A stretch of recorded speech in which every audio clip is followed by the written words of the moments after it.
Assalamualaikum warahmatullahi wabarakatuh. Selamat sore pemirsa TVRI Kalimantan Timur. Anda kembali menyaksikan Publika yang hari ini spesial merupakan kerjasama dengan Fakultas Hukum Universitas Mula Warman Samarinda dan juga TVRI Kalimantan Timur terkait dengan catatan akhir tahun di bidang hukum pemirsa. Kita ketahui bersama menjelang akhir tahun 2022 ini tentu ada banyak hal yang menjadi catatan penting bagi keberlangsungan negara kesatuan Republik Indonesia khususnya di bidang hukum. Sejumlah produk hukum dan juga undang-undang disahkan di tahun 2022 ini, diantaranya seperti kita tahu ada Undang-Undang Nomor 3 tahun 2022 tentang Ibu Kota Negara Nusantara, kemudian juga pengesahan Undang-Undang tentang hubungan keuangan pusat dan daerah yang tentu belum sepenuhnya dapat menyelesaikan persoalan desentralisasi fiskal. Kemudian juga ada pengesahan RUU KUHP yang sampai sekarang pun juga masih menuai polemik. Termasuk juga isu lingkungan hidup begitu, illegal mining yang kita ketahui masih saja terus terjadi dan ini menjadi catatan penting bagi kita semua khususnya di bidang hukum. Tidak hanya di Kalimantan Timur bahkan juga skupnya secara nasional. Lantas seperti apa teman-teman dari Fakultas Hukum Universitas Mula Warman Samarinda melihat perkembangan dan juga dinamika di bidang hukum dalam tahun 2022 ini begitu, catatan penting apa begitu yang perlu kita gali untuk selanjutnya menjadi evaluasi ke depan memasuki tahun 2023 yang lebih baik lagi begitu. Kami akan bahas sore hari ini Publika catatan akhir tahun bidang hukum bersama dengan narasumber yang sudah bersama saya saat ini. Saya perkenalkan di samping kiri saya Ibu Warhatun Najidah, SHMH, dosen Fakultas Hukum Universitas Mula Warman Samarinda. Selamat sore Ibu Najidah. Selamat sore. Ya, kabar baik Bu ya? Alhamdulillah. Alhamdulillah. Ya, berikutnya juga ada Mas Hari Setia Nugraha, SHMH, dosen Fakultas Hukum Universitas Mula Warman Samarinda. Selamat sore Mas Hari. Selamat sore Ibu Ngelin. Ya, baik. Berikutnya juga hadir Ibu Rahmawati Al-Hidayah, SHLLM, dosen Fakultas Hukum Universitas Mula Warman Samarinda. Selamat sore Ibu Rahma. Selamat sore. Ya, terima kasih Bapak Ibu sudah berkenan hadir sore hari ini. Kita akan berbincang banyak terkait dengan catatan akhir tahun bidang hukum ini. Dan seperti biasa pemirsa di Publika Hukum dan Kebijakan Penyelenggaraan Negara sore hari ini kami juga mengundang sejumlah mahasiswa Fakultas Hukum Universitas Mula Warman Samarinda yang tergabung bersama kami melalui aplikasi video call. Ada Abdul Aziz, kemudian juga ada Siti Sakinah, Nurmila Haya, dan juga Surya Eriansyah. Selamat sore teman-teman.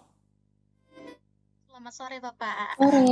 Oke, baik. Nanti kami juga akan mengajak teman-teman mahasiswa untuk berinteraksi bersama kami sore hari ini. Dan pemirsa, sebelum kami mulai Publika, ada satu tayangan pengantar yang sudah kami siapkan. Dan mari kita saksikan bersama berikut ini.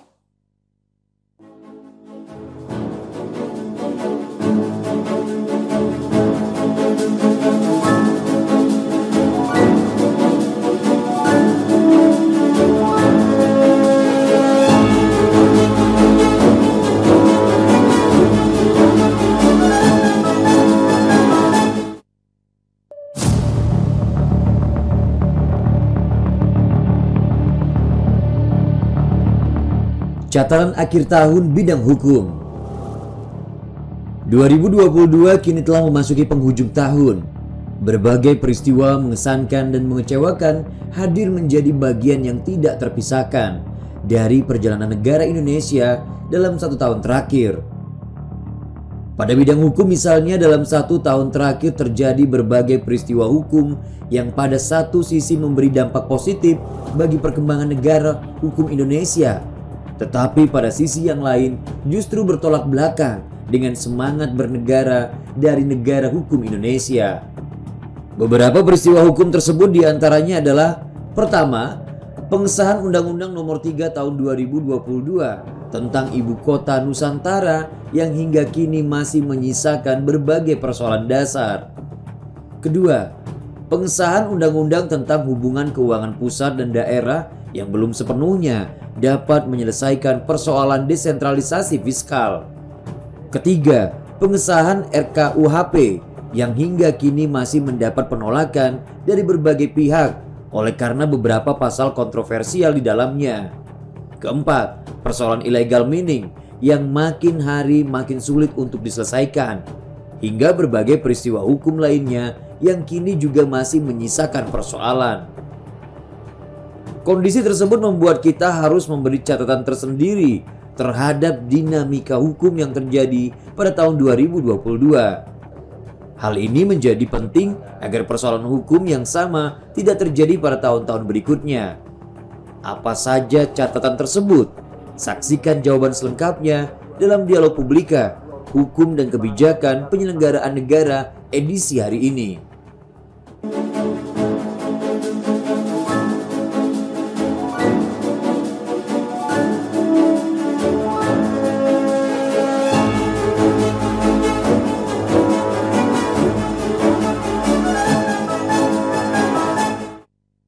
Pengantar tadi mengawali Publika sore ini, pemirsa, Hukum dan Kebijakan Penyelenggaraan Negara, catatan akhir tahun bidang hukum. Kami mulai saja Publika, saya terlebih dahulu ini karena ada 3 dosen Fakultas Hukum Universitas Mula Warman Samarinda, kita bagi-bagi saja begitu mungkin Bu ya. Saya ingin ke Bu Najida dulu terkait dengan ini, terkait isu keuangan daerah dan juga otonomi daerah yang sempat juga disahkan Undang-Undang tentang hubungan keuangan pusat dan daerah tahun 2022.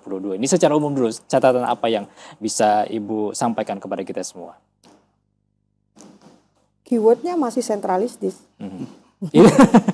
Itu ya, to the point langsung itu. Ya. Iya. Karena banyak problem. Hukum itu tidak memotret perimbangan keuangan itu dari besaran angka. Mungkin dari beberapa titik itu pencapaian PNBP kita tuh naik memang. Yeah. Dan APBD Kaltim juga naik. 17 triliun. Banyak sejajarnya itu gede. Yeah. The next diperkirakan bisa 20 triliun. Alhamdulillah. Tapi kalau kita mengkaji keuangan daerah, bagaimana sih daerah itu bisa mendapatkan? Bagaimana kita mendapatkan? Apakah itu mendapatkan sesuai dengan kewenangannya atau masih harus tarik-menarik? Ini terbukti bahwa bagian aspek-aspek dari DBH kita itu masih harus banyak diminta dikaji ulang, bukan hanya oleh Kalimantan Timur, tapi daerah-daerah besar penghasil yang berbasis sumber daya alam itu dikaji lagi seperti Riau dan lain sebagainya. Kita minta kembali formulasi DBH kita juga dikaji untuk sawit semacam itu. Itu adalah yang selalu terjadi dari dulu. Formula di Undang-Undang HKPD, Undang-Undang Nomor 1 2022 dan turunannya tidak cukup untuk menuntaskan apakah imbang atau tidak. Imbang atau tidak adalah bukan terkait tahun ini saya kasih 30, tahun depan 40, bukan itu. Tapi daerah itu diberikan kewenangan untuk mengembangkan daerahnya melalui sumber-sumber PAD yang ada di daerahnya dengan kewenangannya. Jadi duit itu sebenarnya bergerak ke belakang karena diberi kewenangan, ya kan? Akhirnya sumber itu bisa disitulah daerah. Esensi otonomi daerah itu, daerah bisa mandiri. Hari ini tidak. Kita bisa bandingkan antara bagaimana retribusi yang didapat oleh daerah dengan PNBP. Hari ini itu kita berebut sekali. Paling terbaru adalah PP PNBP 85/2021 di sektor perikanan. Itu banyak sekali jenis-jenis tarif di PNBP, sedangkan untuk di sektor-sektor perikanannya itu sedikit untuk daerah. Saya nggak hitung berapa ratus itu poin-poinnya. Yang saya kontekan untuk adalah daerah nggak bisa mengut untuk jualan es di pelabuhan loh. Kita bayangkan kalau desa aja BUMDes-nya ini bisa mengelola pabrik es di tempat lokal itu bisa masuk, tapi nggak bisa. Hampir semua jenis tarif itu sentralistis untuk PNBP. Pertanyaannya, mengapa sih tidak dijadikan untuk tarif jenis yang bisa dimasuk dalam kategori retribusi atau yang itu akhirnya bisa menjadi pendapatan asli daerah? Itu pertanyaan. Sehingga di sini jelas pola mendapatkan, saya sekali lagi tidak di perimbangannya ya. Bagaimana untuk daerah bisa mendapatkan pendapatan asli aja itu cukup sulit dari sudut pandangan bagaimana kita mendapatkan pendapatan asli daerah. Karena peraturannya PNBP itu banyak banget, jenisnya itu sudah banyak dikapling, daerah kepentingannya terakhir-terakhir aja. Dan di samping itu akibat dari undang-undang omnibus yang semua kewenangannya nanti akan dibahas Pak Hari, investasi, perizinan semua ditarik terpusat, itu juga mengakibatkan pemerintah daerah tidak dapat mengembangkan pola-pola sektor keuangan untuk bisa lebih berkembang. Nah, kewenangannya nggak ada. Gitu. Adakan pun ada, masih sangat didekonstruktif oleh pemerintah pusat. Ini yang titik ini yang katakan keywordnya masih sentralistis hari ini. Itu baik dari saya. Itu awal dari Bu Najidah, keywordnya masih sentralitis terkait dengan keuangan daerah dan juga otonomi daerah ya. Saya ingin ke Mas Hari, kita membahas mengenai ketatanegaraan begitu Mas Hari ya. Ini yang masih terus diperbincangkan sepanjang tahun 2022 ini terkait dengan Ibu Kota Negara Nusantara dan lokasinya tepat di Kalimantan Timur. Seperti apa terkait dengan pengesahan Undang-Undang Nomor 3 tahun 2022 ini Mas Hari? Oke, sebelum masuk kepada Undang-Undang IKN Bung Erwin, pertama saya ingin mengatakan terlebih dahulu bahwa ketika kita berbicara soal catatan akhir tahun di 2022 dalam konteks ketatanegaraan dan dalam sudut pandang lingkup nasional, saya kira kinerja fungsi legislasi di tahun 2022 masih menjadi hal yang perlu kemudian kita catat. Kenapa demikian? Karena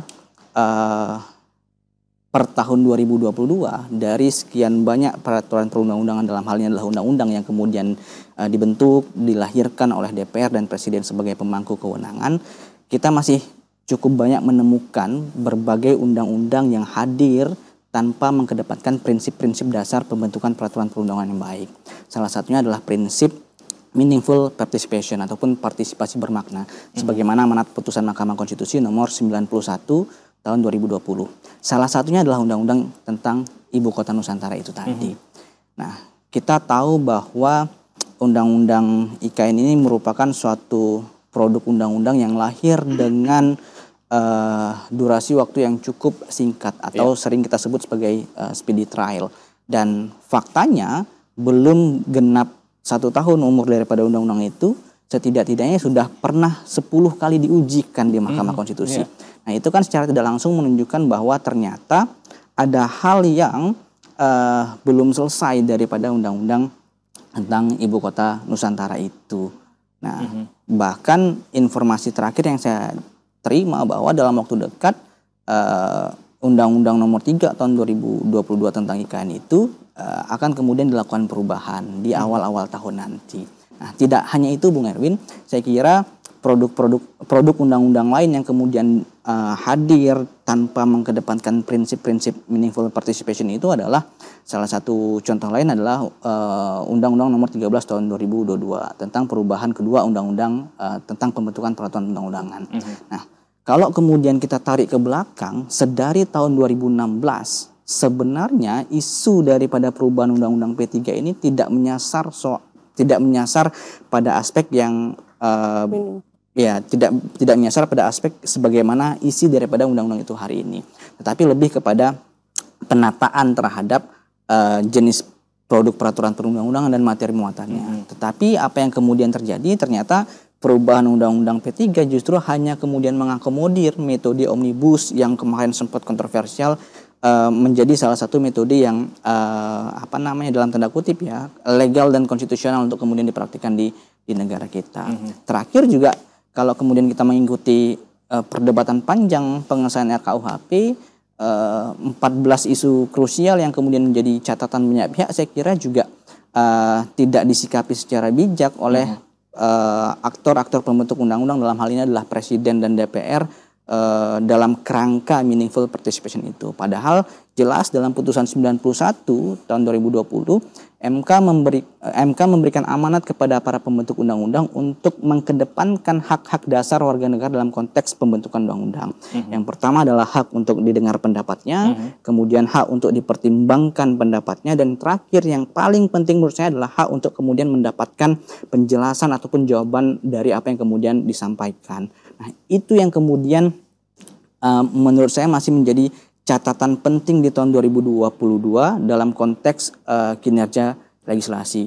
Dan saya kira ini juga terkonfirmasi dengan data di Mahkamah Konstitusi ya. Kalau kemudian kita lihat di website Mahkamah Konstitusi, setidaknya di tahun 2022 itu ada 120 sekian permohonan judicial review terhadap undang-undang.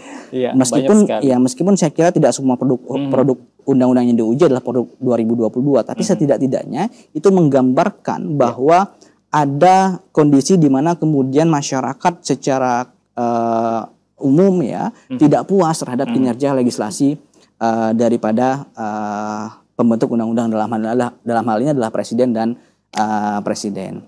Tidak hanya itu, Bung Erwin, saya juga memberikan catatan lain terkait dengan aspek ketatanegaraan. Salah satunya adalah terkait dengan fakta di mana kemudian makin hari kita makin melihat suatu fenomena di mana lembaga peradilan ataupun kekuasaan kehakiman makin coba kemudian diintervensi oleh dalam tanda kutip elit-elit politik.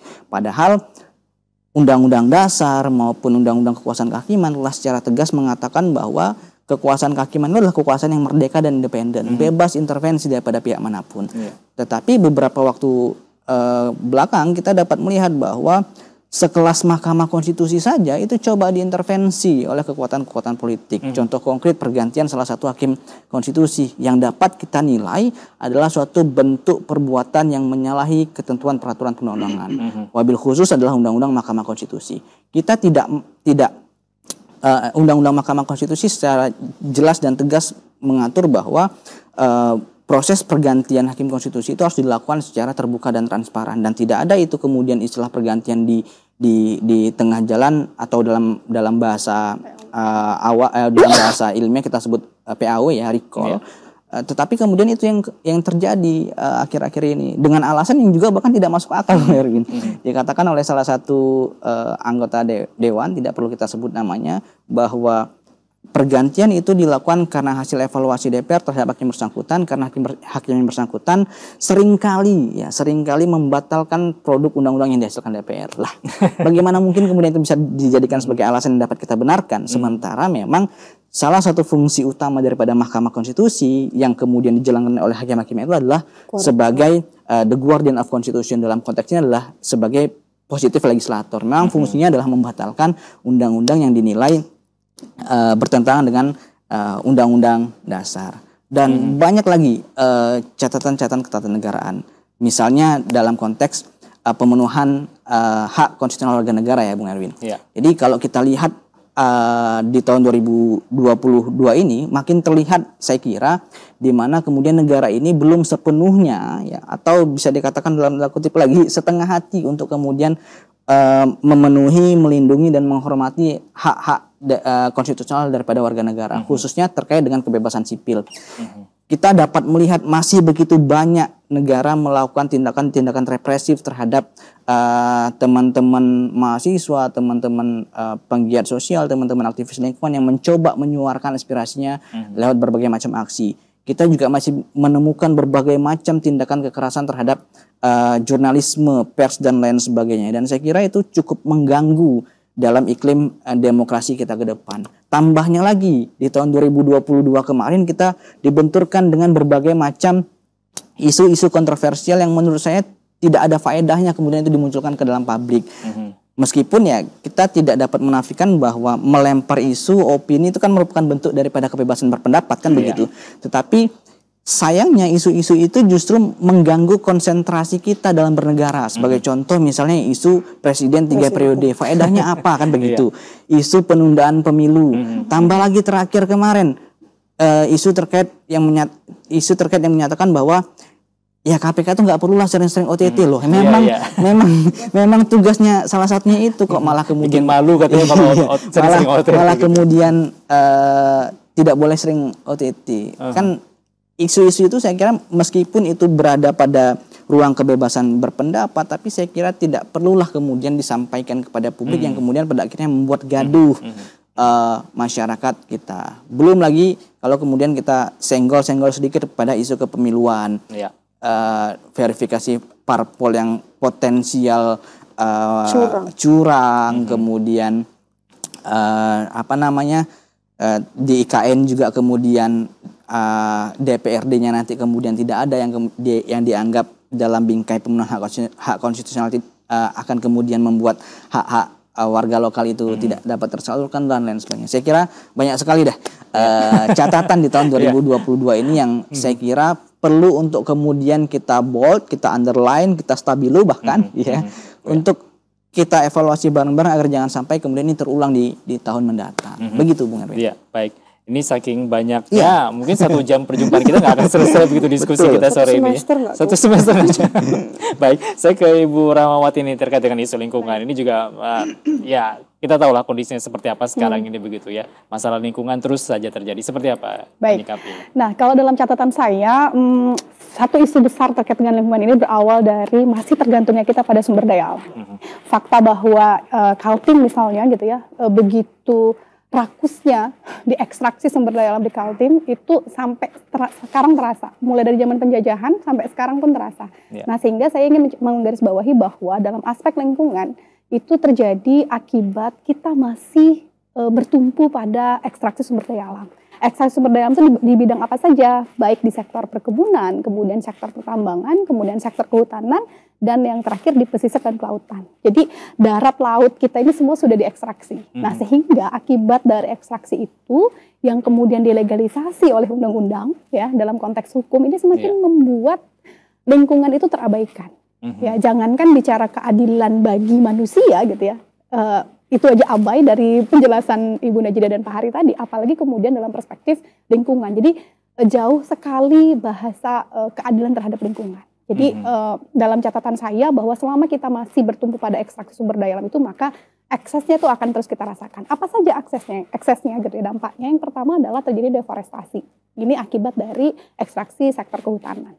Dan lahirnya undang-undang IKN misalnya itu semakin bahasanya itu memperparah deforestasi, meskipun tadi bahasanya adalah konsepnya forestity dan seterusnya, tapi saya masih belum yakin bahwa itu kemudian akan tetap menjaga lingkungan di Kalimantan Timur.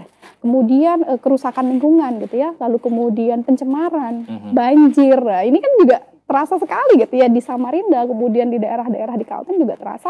Lalu kemudian anak meninggal di lubang tambang, di mana dalam catatan kita sampai 2022 ini ada 168 lubang tambang yang tidak dibiarkan, itu yang dibiarkan terbuka dan tidak ada yang menutupnya dan tidak ada upaya untuk menutupnya, yang mengakibatkan sampai 2022 ada 41 anak tenggelam di lubang tambang, terakhir di tambang ilegal di Kabupaten Berau.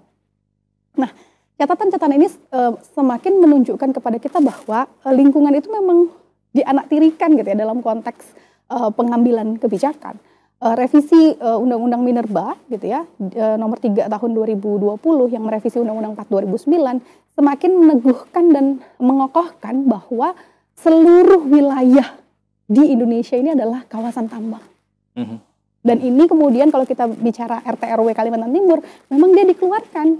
Jadi kawasan tambang itu tidak ada dalam RT/RW Kalimantan Timur. Tapi dalam konteks politik hukum, seluruh wilayah di Kalimantan Timur, di Indonesia bahkan itu bisa menjadi kawasan tambang. Nah, ini kan sesuatu yang kalau bahasa kita itu belum melihat sama sekali bahwa kita tuh mengalami yang namanya bencana ekologis, kita mengalami yang namanya krisis iklim. Dan itu tidak terjadi, tidak menjadi perhatian, sehingga ya udah ekstraksi aja semuanya. Nah, jadi kalau dalam kacamata saya catatan pentingnya adalah lingkungan itu masih belum dianggap sebagai salah satu yang harus diperhatikan dalam mengambil kebijakan, sehingga dampaknya itu bisa kita rasakan hingga saat ini. Saya kira begitu. Iya, baik. Ini semakin menarik perbincangan kita, pemirsa di Publika. Kami masih akan lanjutkan usai pariwara berikut. Tetaplah bersama kami.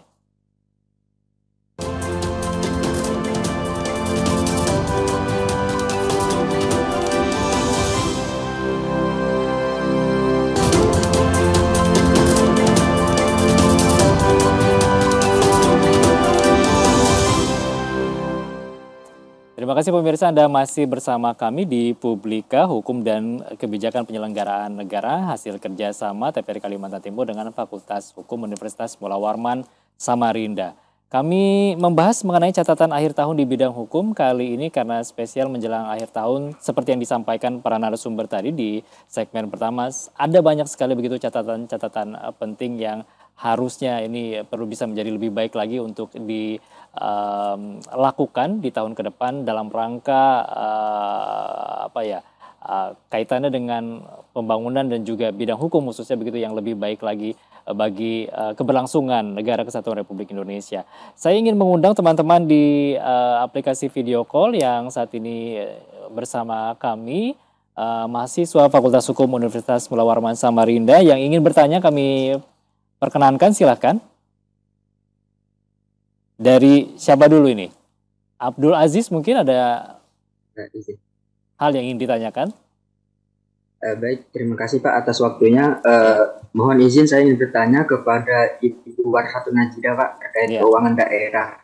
Ini kalau saya sitir beberapa peristiwa ke belakang itu ada peristiwa yang sangat unik Pak. Ini salah satu oknum bupati di Meranti itu yang ketika ada suatu forum dengan salah satu kementerian itu menyitir bahwa kok kita yang punya sumber daya alam tapi uangnya kemana, kok nggak ada ke kita. Bahkan beliau sempat bilang apa kita pindah aja ke Malaysia. Nah ini dari Ibu Warhatun Najidah, kira-kira pandangan beliau seperti apa Bu terkait peristiwa tersebut?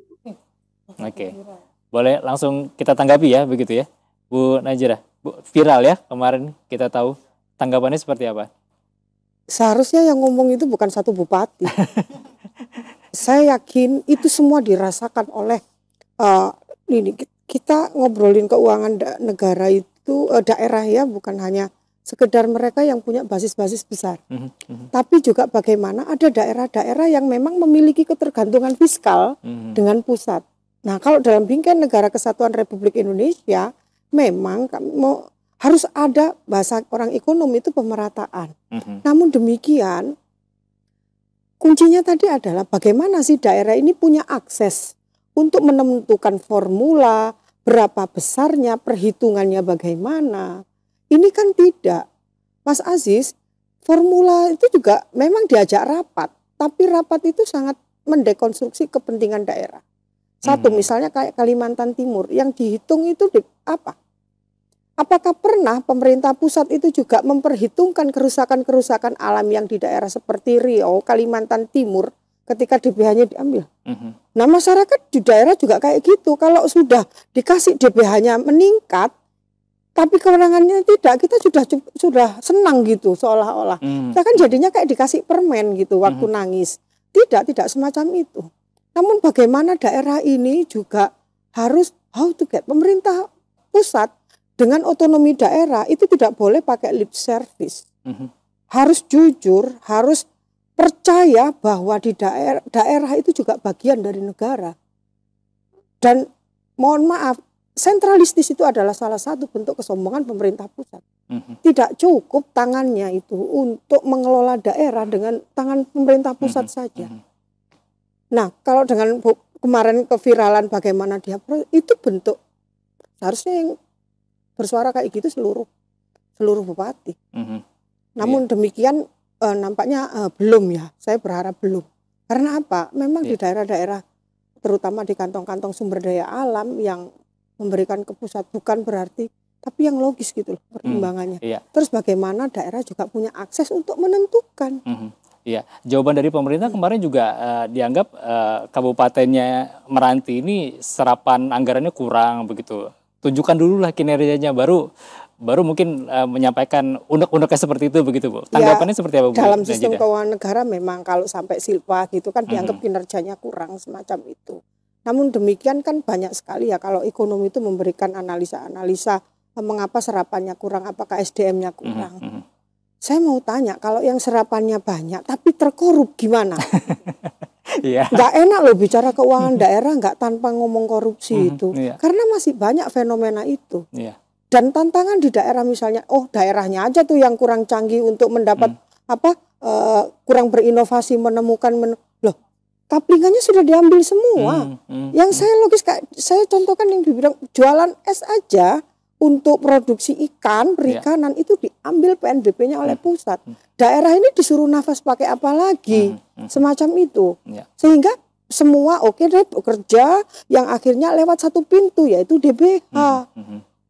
Tidak bisakah dibalik itu langsung diberikan melalui sistem yang itu meningkatkan pendapatan asli, bukan minta lagi. Ini yang seharusnya proporsional. Bukan proporsional, kalau orang hukum bukan proporsional angkanya, tapi adalah sistem kita.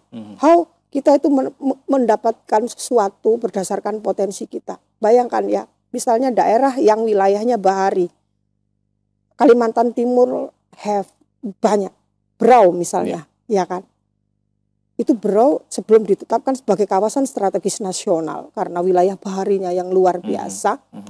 Itu kan daerah membangun tuh. Pemerintahnya, masyarakatnya, begitu jadi bagus, Maratua dan lain sebagainya kawasan strategis nasional, kita dapat apa? Parkiran di situ. Bagaimana di situ? Belum lagi yang lepas pantai, 12 menit dan lain sebagainya. Itu kan bicara kewenangan. Nah, keuangan ini akan mengikuti kewenangan yang ada. Berapa yang di situ? Berapa sih yang bisa ke pemerintah pusat dan kewenangan apa yang bisa dilakukan oleh daerah untuk sedikit. PNBP-nya udah ditentukan detail banget. Jadi ibaratnya kita itu punya kaplingan itu cuma sedikit memang. Nah, ini yang diteriakkan oleh Pak Bupati itu.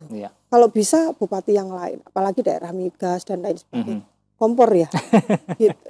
Tidak, tapi karena disitulah esensi otonomi daerah. Ketiga, selain mendekatkan diri pada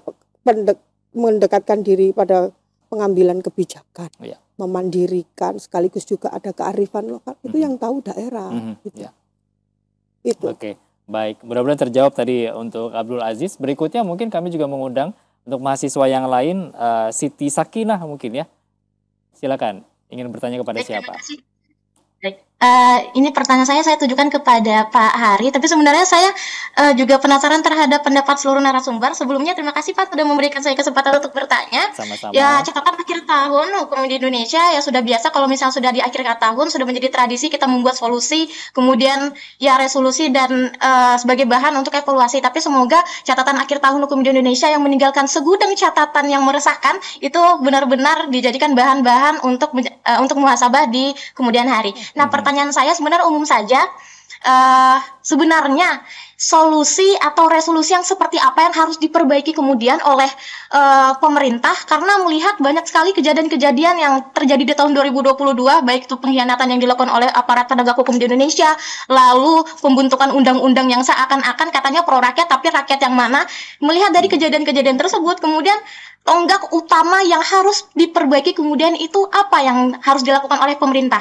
Sebenarnya ini boleh saya minta pendapat kepada seluruh narasumber sekalian. Baik. Terima kasih itu saja Pak. Baik, terima kasih Siti Sakinah. Silakan Pak Hari tanggapi. Ada solusi dan tonggak perubahan apa gitu yang harus dilakukan? Kalau tadi Bu Najidah punya keyword, saya juga punya keyword. Nah, dalam konteks ini saya kira perlu kedewasaan dalam bernegara. Itu yang sering saya sampaikan juga kepada teman-teman mahasiswa sebenarnya, bahwa satu hal mendasar yang menjadi akar permasalahan dari kehidupan bernegara kita adalah ketidakdewasaan dalam bernegara. Padahal kalau kita tarik ke atas ke falsafah bernegara dan lain sebagainya, jelas bahwa tonggak dasar daripada bernegara itu adalah salah satunya adalah soal kedewasaan. Karena tanpa kedewasaan dalam bernegara, saya yakin permasalahan yang kemudian terjadi di tahun ini, terjadi di tahun sebelumnya dan sebelum-sebelumnya lagi, itu pasti akan kemudian terulang lagi. Apalagi kemudian kalau kita lihat sekarang bahwa perkembangan kehidupan negara hukum itu kan penuh dengan berbagai macam anasir ya. Kepentingan politik, kepentingan ekonomi, kepentingan oligark dan lain sebagainya. Tanpa ada kedewasaan dalam bernegara, saya kira pasal 1 ayat 3 Undang-Undang Dasar yang menyatakan bahwa negara Indonesia itu adalah negara hukum hanya akan kemudian eksis di atas kertas saja, tetapi tidak akan kemudian implementatif di lapangan, bahkan sampai di akar rumput. Nah, itu yang kemudian perlu kita kedepankan. Tidak hanya itu, kedewasaan dalam bernegara itu juga tidak harus muncul oleh para penyelenggara negara saja, tetapi juga harus ada keterlibatan aktif dari kita sebagai civil society untuk terus mengontrol kehidupan bernegara. Karena sering saya katakan juga di dalam beberapa forum bahwa keberhasilan kehidupan bernegara itu tidak saja bergantung kepada penyelenggara negara, tetapi bergantung kepada kita semua. Nah, karena Undang-Undang Dasar juga secara tegas mengatakan bahwa kedaulatan itu ada di tangan siapa? Di tangan kita, di tangan rakyat, sehingga penentu arah daripada kebijakan penyelenggara negara itu adalah rakyat. Ketika kemudian rakyat sendiri tidak mau aktif untuk kemudian mengontrol jalannya pemerintahan, saya yakin kedewasaan dalam bernegara pun juga tidak mungkin dapat berdiri sendiri untuk membuat permasalahan yang kemudian hadir hari ini itu dapat terselesaikan ke depan. Jadi ya resolusinya mari kita sama-sama memiliki komitmen yang baik dalam memiliki komitmen yang baik untuk bernegara secara baik. Nah, begitu, Bung Erwin. Iya, baik. Kalau Ibu Rahmawati sendiri seperti apa tanggapannya? Baik. Jadi kalau bicara soal resolusi gitu ya, atau solusi, sebenarnya saya sekaligus ingin mempromosikan gitu ya, mensosialisasikan bahwa Fakultas Hukum itu telah bekerja sama gitu ya dengan BRGM dan di bawah Kemenristek-Dikti ada program Kedaireka namanya. Kita sudah berupaya menyadarkan dari untuk aspek lingkungan ini di masyarakat. Jadi di tahun 2022 ini kita berhasil membuat 3 peraturan desa peduli mangrove. Nah, jadi memang kita fokusnya di pesisir dan laut gitu ya, di hutan mangrove atau di kawasan mangrove yang saat ini dengan pembangunan IKN itu semakin mudah untuk dihilangkan. Bayangkan ketika kami kemudian ke lapangan gitu ya, luasan hutan mangrove itu hilang dalam waktu 2 minggu gitu. Oh ya, di daerah mana ini? Di daerah Bumi Harapan ketika kemudian dibangun jadi pelabuhan. Hilang ya, bukan berkurang. Bukan berkurang, hilang gitu ya. Nah, sama sekali. Betul, dan ini sekaligus kami ingin menyampaikan bahwa dengan kami turun langsung ke lapangan gitu ya, masyarakat desa di sana ada 2 desa, Tengin Baru dan Bumi Harapan, juga kita ke Babulu Laut di Penajam Pasir Utara, mereka bersepakat untuk menjaga mangrove-nya supaya kemudian tidak rusak. Nah, ini artinya memang kecil sekali ya dalam konteks perbaikan lingkungan di Indonesia, tetapi paling tidak kita sudah kemudian menguatkan masyarakat itu untuk menjaga lingkungannya. Nah, ini sebenarnya kelanjutan dari program di tahun 2021 gitu ya, ketika kita membentuk 5 peraturan desa di Delta Mahakam. Jadi 5 desa di Muara Badak itu juga sudah bersepakat untuk menjaga mangrove-nya. Nah, maksud saya adalah ketika kemudian Fakultas Hukum ini sudah berkontribusi gitu ya, kita juga harus melihat dari aspek yang tinggi tadi, bahwa selama kita masih melakukan ekstraksi terhadap sumber daya alam, maka aspek lingkungan itu tidak akan terperhatikan gitu. Jadi upaya yang sudah kami lakukan ini paling tidak ini menjadi semacam resolusi tahun berikutnya gitu ya, agar benar-benar regulasi yang ingin dikeluarkan yang berkaitan dengan sumber daya alam itu harus sangat hati-hati gitu ya, dan kemudian melibatkan masyarakat. Saya kira begitu. Ya. Kalau Ibu Najida ini kalau disampaikan tadi kedewasaan bernegara oleh Mas Hari, salah satunya masyarakat pun juga sangat dewasa dengan melakukan tindakan yang sederhana tapi luar biasa dampaknya. Begitu, dan ini menjadi catatan penting juga untuk partisipasi masyarakat kita begitu ya, walaupun kecil misalnya seperti itu. Bu Najida, tanggapannya seperti apa? Esensi otonomi daerah itu memang di partisipasi masyarakat. You will be success kalau Anda melibatkan masyarakat. Kecil ya, APBDes. Kalau sampai itu yang ngerjakan cuma RT-nya aja, pasti nggak akan feedback ke masyarakat. Karena masyarakatnya nggak ditanya, masyarakat, what do you want untuk tahun ini? Apa yang ingin kamu? Oh, kami ingin bangun ini, nggak ditanya. Pak RT-nya ngerjain aja ini nih, Pak Kadesnya begini, Pak Lurahnya juga kayak gitu. Terus fungsinya anggaran itu kan akhirnya nggak ke masyarakat. Hari ini kami ada masyarakat teriak, Pak nggak usah ya Mbak, jalannya sudah cukup di semen. Ayo kita kembangkan UMKM-nya yang di daerah. Jadi nggak perlu, tetap aja bangun jalan-jalan kayak gini. Karena masyarakatnya nggak tanya. Esensi otonomi daerah itu adalah apa? Mendekatkan pengambilan kebijakan kepada masyarakat. Sehingga memang masyarakat harus ditanya. Nah, ini yang tidak terjadi seperti Pak Hari katakan, baik di DPR pusat maupun di daerah. Saya bertanya, saya jadi agak melebar gitu ya, suruh ngomongin duit, mau milih pemimpin saja hari ini, mana sih yang nggak sentralistis? Dalam sistem kepartean kita pun sangat sentralistis. Putra terbaik di daerah belum tentu bisa mencalonkan jadi di pilkada. Karena apa? Tanda tangan ketua umum itu menentukan. Dan siapa putra raja, oligarki kita. Dan itu berpengaruh pada sistem keuangan. Ini saya balik dari ngomong desa sampai ngomong ini. Di desa pun kayak begitu. Di level daerah pun bagaimana musrenbang itu berjalannya oke atau tidak. Semua sekarang itu berjalannya oke, legal dari sudut pandang formal. Tapi pertanyaannya, apa betul yang diajak rapat itu siapa? Ya kan? Ini belum sampai sehingga bagaimana sih menentukan DPH juga kayak gitu. Sejauh mana sih Pak Gubernur itu bisa teriak, Pak Wali Kota bisa teriak dalam forum penentuan itu. Daerah enggak. Walaupun hampir semua kenyataan itu sama, DPH kita masih nggak berimbang. Yang bicara bukan hanya hampir seluruh daerah semacam itu. Dan bagaimana, pertanyaannya kan bukan hanya sekedar daerah yang punya ketergantungan fiskal itu terus dipain kayak gitu. Tadi kan ditanya, oh Silva terus kok nggak mampu, dem kayak gitu, terus berarti didampingi dong. Nah bagaimana daerahnya yang terakhir terbukti korup di sistem keuangan kita gimana? Apakah dia dapat intensif disinsentif itu berjalan atau tidak? Ya kan? Dan kesuksesan itu bukan hanya sekedar bagaimana dia hari ini meningkatkan pajak, terus dapat tepuk tangan, dapat award, pelayanan publiknya bagaimana? Kan ada yang lucu ya, satu sisi ada daerah yang pajaknya naik, tapi pelayan publiknya dia jeblok paling bawah. What is that?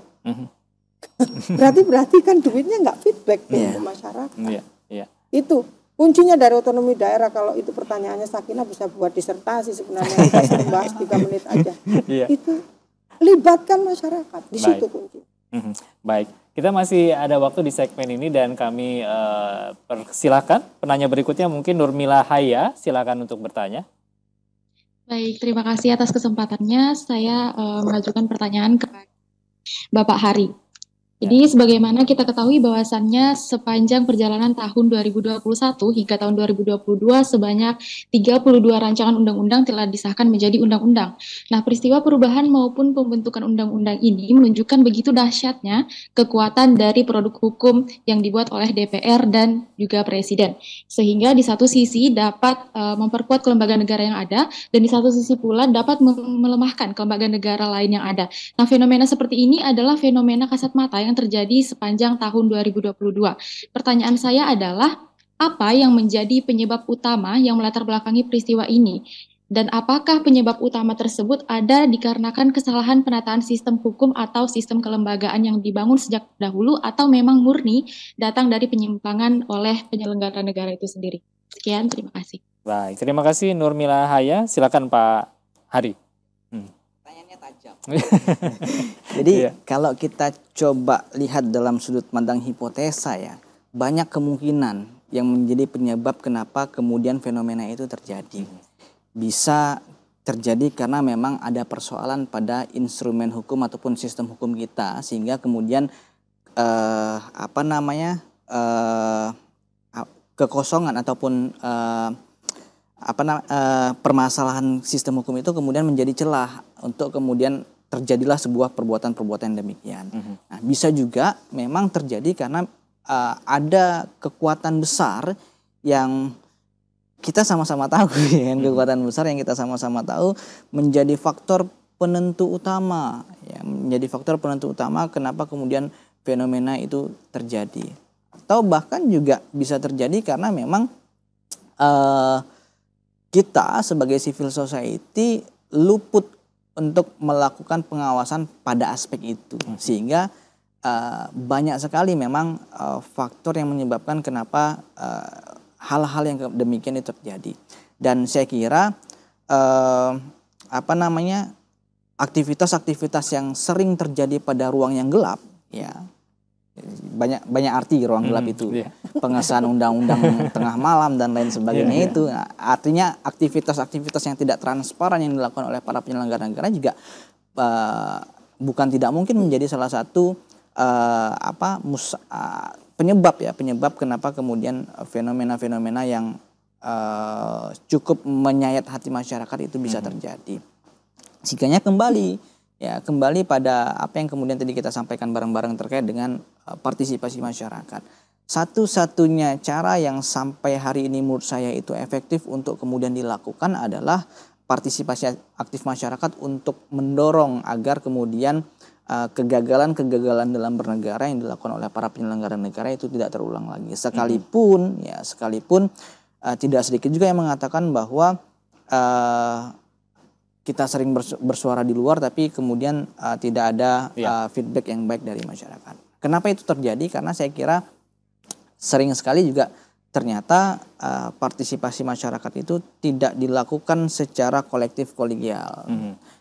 Bahkan sering justru kita melihat bahwa partisipasi masyarakat itu terbelah dalam berbagai kepentingan juga bahkan karena ada aktor yang menggerakkan itu. Itulah tadi kekuatan besar yang sama-sama kita tahu soal itu. Jadi apalagi kalau kemudian kita tarik ke teorinya Lauren Friedman misalnya terkait dengan efektivitas hukum, ya kan, baik substans, struktur, legal kultur.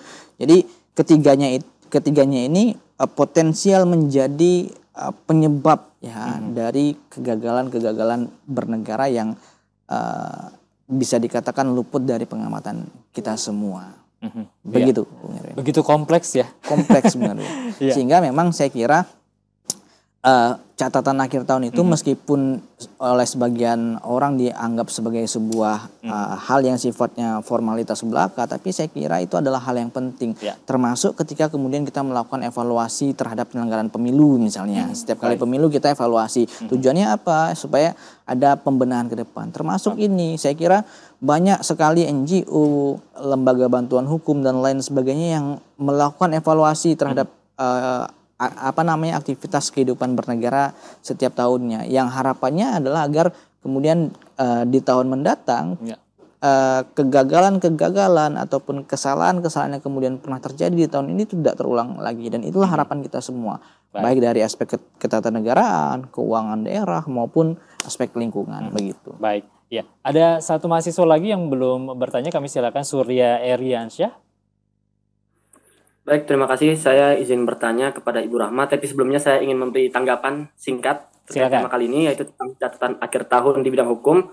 Banyak sekali kasus seperti kasus Verdi Sambo, Kanjuruhan, penggelapan dana ACT, dan sebagainya. Tapi kalau kita kembali ke konsep negara hukum, secara menurut evidensi, konsep negara hukum hanya dibagi 3, yaitu supremacy of law, equality before the law, dan due process of law. Sayang sekali negara kita gagal memenuhi salah satu aspek. Jangankan seluruh aspek, salah satu aspek saja masih gagal dipenuhi. Itu mungkin secara ringkas yang ingin saya tanggapi. Untuk pertanyaan saya kepada Bu Rahma secara singkat, yaitu tentang pengelolaan sumber daya alam antar pusat dan daerah. Seperti apa langkah yang lebih proporsional dan rasional? Karena menurut saya agak lucu di saat daerah punya SDA tapi mengelola pusat, kemudian yang ngawasin daerah. Itu kan diibaratkan kayak daerah punya motor tapi pusat punya SIM. Ya kayak mana mau jalan? Itu menurut saya tidak rasional dan bahkan tidak proporsional. Jadi pertanyaan saya seperti itu. Sekian dan terima kasih. Baik, terima kasih Surya Eriansyah. Silakan ditanggapi, Bu Rama. Jadi yang dikatakan Surya tadi benar gitu ya, bahwa sejak contohnya Undang-Undang Pertambangan misalnya disahkan 3 2020 itu kemudian menjadi penegasan bahwa daerah itu memang nggak dapat apa-apa gitu dari pengelolaan sumber daya alam sektor pertambangan. Dan kemudian saat ini di tahun 2020 kita merasakannya gitu kan. Ketika kemudian bicara tambang ilegal, provinsi mengatakan itu bukan kewenangan kami, gitu kan. Padahal tambang ilegal itu kan sebuah kejahatan. Bagaimana mungkin kita seorang, misalnya nih kita analogikan ya, seorang bapak tidak mau melindungi anak dan istrinya dari maling yang masuk ke rumahnya dengan alasan itu bukan kewenangan saya. Ini kan analogi yang kemudian membuat kita miris. Nah, inilah yang kemudian ingin saya gambarkan bahwa pengelolaan sumber daya alam di sektor pertambangan yang kita bahas tadi menunjukkan jalan yang mundur gitu ya, kemunduran. Dan ini semakin menegaskan yang disampaikan Bu Najida dan Pak Hari tadi, bahwa pengelolaan kenegaraan kita yang kemudian itu cerminannya adalah pengelolaan sumber daya alam berpihak kepada oligarki. Ya, jadi sangat tegas kita katakan bahwa pengelolaan sumber daya alam kita masih berpihak pada oligarki. Siapa oligarki itu? Ya orang-orang yang berada di pusat juga gitu kan. Orang-orang yang berada di belakang kekuasaan yang kemudian mengambil peran gitu. Oligarki itu kan sekumpulan orang yang berkuasa atas pemerintahan. Nah, siapa dia? Ya para pengusaha gitu, yang memang dia mengambil jalan di sistem kita saat ini begitu. Nah, sehingga sektor-sektornya juga sama, migas misalnya ya, kemudian daerah juga tidak memiliki kewenangan apapun gitu ya, kemudian pesisir dan laut, kehutanan apalagi gitu ya. Jadi memang ini semakin menunjukkan bahwa potret pengelolaan sumber daya alam kita harus dibenahi. Nah, cara pembenahannya seperti apa? Kalau saya lebih melihat bahwa urusan kewenangan itu memang harus dibahas bersama. Fakta bahwa kewenangan, kita pernah punya pengalaman, kewenangan tambang itu ada di pusat. Hasilnya gagal. Lalu kemudian diserahkan ke daerah, juga gagal. Gitu. Apakah kemudian berarti pusat daerah ini sama-sama bisa bobroknya gitu. Nah, saya ingin melihat bahwa perspektifnya adalah ketika kemudian sumber daya alam dipandang untuk mensejahterakan masyarakat dengan jalan sentralisasi atau desentralisasi, ujungnya harusnya adalah kesejahteraan rakyat. Dan kesejahteraan rakyat ini memang tidak bisa kemudian dipandang satu aspek saja. Jadi aspek keuangan, aspek ketatanegaraan, aspek sumber daya itu harus dipandang sebagai satu kesatuan holistik dengan sistem yang betul-betul untuk kesejahteraan rakyat. Ya, baik. Ini waktu kita sangat terbatas. Mungkin singkat saja Bu Najidah membungkus semua perbincangan kita sore hari ini, catatan akhir tahun bidang hukum. Silakan. Iya. Pasti saya ditanya tuh. Bu Najidah, kalau nggak sentralistis kayak kemarin desentralistis, buktinya banyak raja-raja kecil tuh di daerah. Korupsi di daerah banyak. Tambang gimana mau ditarik di daerah, ditarik ke pusat aja deh, karena kemarin juga losdol gitu ya. Teori losdol gitu ya. Ya gitu. Negara ini nggak bisa ngawasi. Kita harus punya PR. Kemarin kenapa sampai losdol begitu? Sistem pengawasan kita lemah. Dan masyarakat itu hanya sebagai input, misalnya masyarakat nggak lapor sih. Atau kayak gitu. Bagaimana masyarakat itu juga diikut sertakan dalam pengawasan. Dari begitu lapor misalnya ada tambang ilegal atau ada sistem APBD-nya kok kayak APBD-nya di desa kayak begini, itu langsung ditindaklanjuti. Jadi mau di sistem yang ya apa ya, kalau namanya di sistem pemerintahan itu ada yang namanya wasdal ya, pengawasan dan pengendalian kita lemah, bahkan tidak sistemik, itu akan terjadi raja-raja kecil. Dan yang jadi raja bukan rakyat, gak enaknya kan di situ. Ini duit juga akhirnya sudah dikelola dengan sistem yang bagus, dengan sistem keuangan daerah, perbendaharaan negara yang bagus, tapi nggak ada feedback ke masyarakat. Apa fungsinya kalau kayak gitu? Ya, lagi seimbang, bagi saya penting itu seimbang. Terus masyarakat jangan ditinggal, terus diawasi. Baik. Itu. Baik, Mas Hari mungkin singkat saja. Poin penting untuk catatan akhir tahun di tahun 2022 ini di bidang hukum, apakah ada kemajuan atau stagnan? Singkat, silakan. Ya, saya kira berbagai macam fenomena yang tadi sudah kita sajikan sama-sama itu menunjukkan bahwa negara hukum kita sedang tidak baik-baik saja. Artinya percuma ketika kemudian kita mengklaim bahwa negara Indonesia adalah negara hukum, tetapi pada level implementasi justru aktivitas penyelenggara negara itu berada pada koridor yang berbeda. Yang boleh saya katakan bahkan kita mengarah pada negara kekuasaan mastat, di mana kemudian pola-pola bernegara itu lebih mengkedepankan semangat-semangat kepentingan individu maupun kepentingan golongan, tidak mengkedepankan kepentingan hukum yang tujuan akhirnya adalah kesejahteraan rakyat.